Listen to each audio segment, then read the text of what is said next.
Hello friends, स्वागत है wild life spotlight के एक और एपिसोड में। और मैं हाजिर हूं एक फेमस टाइग्रेस की कहानी के साथ।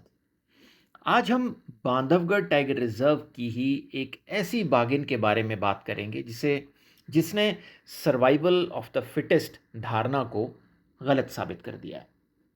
जनरली ये माना जाता है कि जंगल में जो सबसे फिट जानवर होता है वही सर्वाइव करता है, लेकिन इस टाइग्रेस के केस में ऐसा नहीं हुआ। इसका मतलब ये है कि ये जो सर्वाइवल ऑफ द फिटेस्ट है, ये सिर्फ फिजिकल फिटनेस को ही नहीं दर्शाता, ये मेंटल स्ट्रेंथ को भी दर्शाता है। तो इस टाइग्रेस ने जो मेंटल स्ट्रेंथ शोकेस की, वो काबिले तारीफ है। हम आज लेजेंडरी लंगड़ी टाइग्रेस के बारे में बात करेंगे, जो इंडिया की सबसे आइकॉनिक टाइग्रेसेस में से एक जानी जाती है। यहाँ मैं बताना चाहता हूँ कि ये कहानी बांधवगढ़ की लंगड़ी टाइग्रेस की है, पेंच टाइगर रिजर्व की लंगड़ी टाइग्रेस की नहीं है। बहुत जल्द मैं पेंच टाइगर रिजर्व की लंगड़ी टाइग्रेस की कहानी भी आपके साथ शेयर करूँगा। दोनों टाइग्रेस ही बेहद कमाल की थी, लेजेंडरी टाइग्रेसेस थी। इससे पहले कि मैं कहानी शुरू करूँ, मैं आपसे रिक्वेस्ट करूंगा कि आप चैनल को सब्सक्राइब ज़रूर कर लें, ताकि आप इंडिया के फेमस टाइगर्स की किसी भी कहानी को मिस ना करें। पहली चीज़ तो ये कि बांधवगढ़ की लंगड़ी टाइग्रेस के बारे में ज़्यादा जानकारी मौजूद नहीं है, उसकी फ़ोटोग्राफ्स भी बहुत कम हैं। लंगड़ी टाइग्रेस, जिसे सिद्ध बाबा फीमेल के नाम से भी जाना जाता है, को 2000 के दशक के आखिरी सालों और 2010 के शुरुआती सालों के दौरान बांधवगढ़ की डोमिनेंट और सफल टाइग्रेसेस में से एक के रूप में याद किया जाता है। लंगड़ी टाइग्रेस की ज़िंदगी की अधिकांश हिस्सा कभी भी आधिकारिक रूप से डॉक्यूमेंट नहीं हुआ है। लंगड़ी टाइग्रेस के जन्म के बारे में भी, जन्म के वर्ष के बारे में भी ज़्यादा जानकारी अवेलेबल नहीं है, और ये माना जाता है कि वो शायद 2001 या 2002 के आसपास पैदा हुई होगी। उसने सिद्ध बाबा ताला एरिया के आसपास अपनी टेरिटरी बनाई थी। इसी वजह से कई गाइड्स उसे सिद्ध बाबा फीमेल के नाम से भी बुलाते थे। लंगड़ी, जिसका मतलब है लंगड़ाकर चलने वाली, ये नाम उसको इसलिए दिया गया क्योंकि उसके पिछले पैरों में से एक में एक लंगड़ाहट की नज़र आती थी। जब वो चलती थी तो पिछले एक पाँव से लंगड़ाती थी। वो क्यों लंगड़ाती थी, इसका असल कारण कभी आधिकारिक रूप से नहीं पता चल सका। कुछ गाइड्स का मानना है कि उसे किसी टेरिटोरियल फाइट के दौरान चोट लगी, जबकि दूसरों का कहना है कि उसकी बचपन या सब अडल्ट दिनों के दौरान किसी एक्सीडेंट के कारण ऐसा हुआ। लेकिन इस बात की कोई भी आधिकारिक पुष्टि उपलब्ध नहीं है। उसकी टेरिटरी सिद्ध बाबा ताला टूरिज्म जोन, उसके साथ लगने वाले बैम्बू फॉरेस्ट और चक्रधारा लैंडस्केप के कुछ खास हिस्सों तक फैली हुई थी। ये क्षेत्र चीतल, सांबर, वाइल्ड बोर और लंगूर जैसे शिकार से समृद्ध था, जिस वजह से ये टाइगर्स के लिए एक बेहतरीन हैबिटेट बन जाता था। अपने पिछले पैर से लंगड़ाने के बावजूद लंगड़ी एक बहुत ही बेहतरीन शिकारी थी। वो अपनी पेशेंस और स्टेल्थ के लिए मशहूर थी, और अनुभवी गाइड्स अक्सर कहते हैं कि टूरिस्ट को उसकी शारीरिक कमी का शायद कभी एहसास ही नहीं होता था, क्योंकि वो अपनी स्टेल्थ और पेशेंस से उसकी भरपाई कर लेती थी। उसने सफलता से कई लिटर्स को पाला, जिससे बांधवगढ़ की टाइगर पॉपुलेशन को काफ़ी फ़ायदा हुआ। हालांकि हर लिटर में कब्स की एग्जैक्ट संख्या और उनके पिता के बारे में पुख्ता जानकारी उपलब्ध नहीं है, फिर भी उसे अपने समय की सबसे महत्वपूर्ण ब्रीडिंग फीमेल्स में से एक माना जाता था। लंगड़ी की ज़िंदगी कभी आसान नहीं रही। ताला लैंडस्केप में कई डोमिनेंट फीमेल्स रहती थी, जिनमें कनकटी, बनबेही फीमेल, चक्रधारा फीमेल और कई अन्य टाइग्रेसेस शामिल थीं। फीमेल टाइग्रेस के बीच का कंपटीशन भी मेल टाइगर जितना ही कठिन होता है, क्योंकि हर टाइग्रेस को अपने कब्स को पालने के लिए सुरक्षित हंटिंग की जगह और इलाका चाहिए होता है। तो मार्च 2011 के आसपास कनकटी के साथ एक बहुत ही भयानक टेरिटोरियल लड़ाई के दौरान लंगड़ी की मृत्यु हो गई।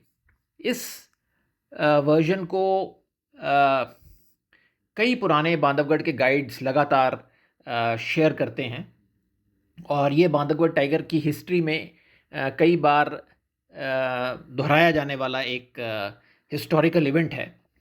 बताया जाता है कि ये एनकाउंटर दोनों टाइग्रेसेस की टेरिटरी के बीच बढ़ते हुए ओवरलैप के बाद हुआ। कहा जाता है कि ये लड़ाई काफ़ी भयानक थी।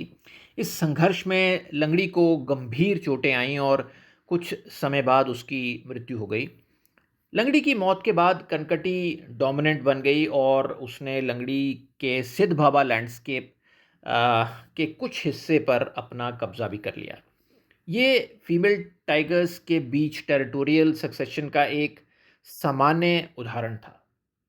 कुछ गाइड्स इस कहानी के बारे में ऐसे भी बताते हैं कि कनकटी चुपके से सोती हुई लंगड़ी के बहुत पास पहुंच गई थी, जिसे उसे लड़ाई में शुरुआती फायदा मिल गया। आखिर इस लड़ाई में लगी गंभीर चोटों की वजह से लंगड़ी की मौत हो गई। उस समय लंगड़ी के दो सब अडल्ट कब्स थे, एक मेल और एक फीमेल। कनकटी ने फीमेल कप को मारने की कोशिश की ताकि वो आने वाले समय में एक और कंपटीटर को ख़त्म कर सके, लेकिन कहते हैं कि मेल कब ने अपनी बहन की बहादुरी से रक्षा की और उसकी जान बचा ली। हालांकि कनकटी दोनों भाई बहनों को उस टेरिटरी से भगाने में कामयाब हो गई, जो कभी उनकी माँ की थी लेकिन अब कनकटी के अधिकार में आ चुकी थी। लंगड़ी टाइग्रेस के बारे में एक और बहुत दिलचस्प कहानी बहुत मशहूर है कि उसके बेटे ने आगे चलकर कनकटी को मारकर अपनी माँ की मौत का बदला लिया।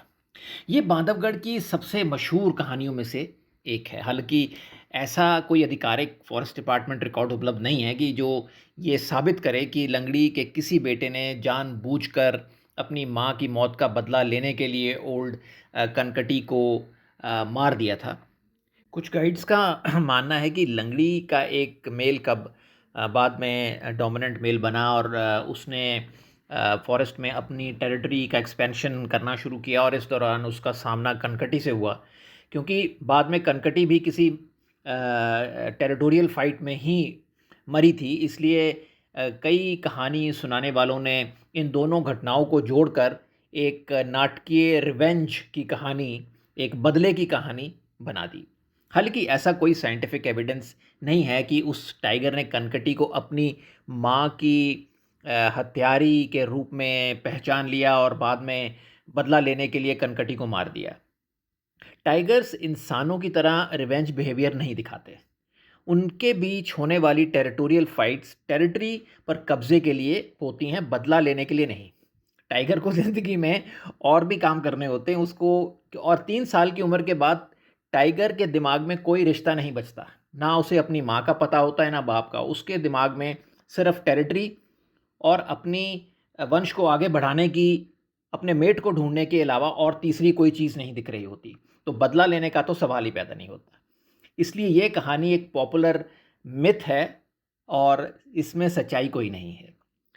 चाहे लंगड़ी टाइग्रेस को चार्जर, बीटू, बमेरा या भीम की तरह कोई अंतर्राष्ट्रीय प्रसिद्धि तो नहीं मिली, फिर भी उसे बांधवगढ़ की ब्रीडिंग टाइग्रेस पॉपुलेशन को बनाए रखने में बहुत उसका महत्वपूर्ण योगदान रहा, उसने भूमिका निभाई।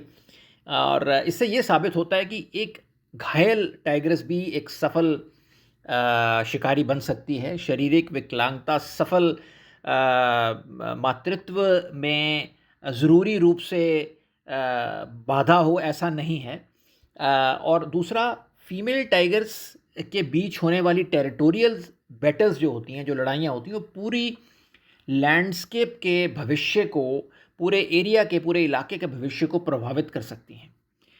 वाइल्ड लाइफ एंथुजियास्ट कभी कभी बांधवगढ़ की लंगड़ी को पेंच टाइगर रिजर्व की लंगड़ी टाइग्रेस, जो उसका नंबर T20 है, जो कॉलर वाली की बहन थी, के साथ कंफ्यूज कर देते हैं। पेंच की लंगड़ी का जन्म से ही एक पैर में लिम्प था, वो एक पैर से लंगड़ाती थी और उसी के साथ वो जीती रही और मार्च 2026 में बुढ़ापे के कारण उसकी मौत हो गई। जबकि बांधवगढ़ की लंगड़ी टाइग्रेस की मौत उससे कई साल पहले एक टेरिटोरियल लड़ाई के दौरान हो गई थी। उम्मीद करता हूँ लंगड़ी टाइग्रेस की कहानी आपको ज़रूर पसंद आई होगी। प्लीज़ चैनल को सब्सक्राइब ज़रूर कर लें और वीडियो को शेयर और लाइक करना ना भूलें, ताकि इन टाइगर्स की कहानियों को और लोगों तक भी पहुंचाया जा सके। अब मैं आपसे इजाज़त लेता हूं और जल्दी ही मिलेंगे एक और फेमस टाइगर की कहानी के साथ। जय हिंद।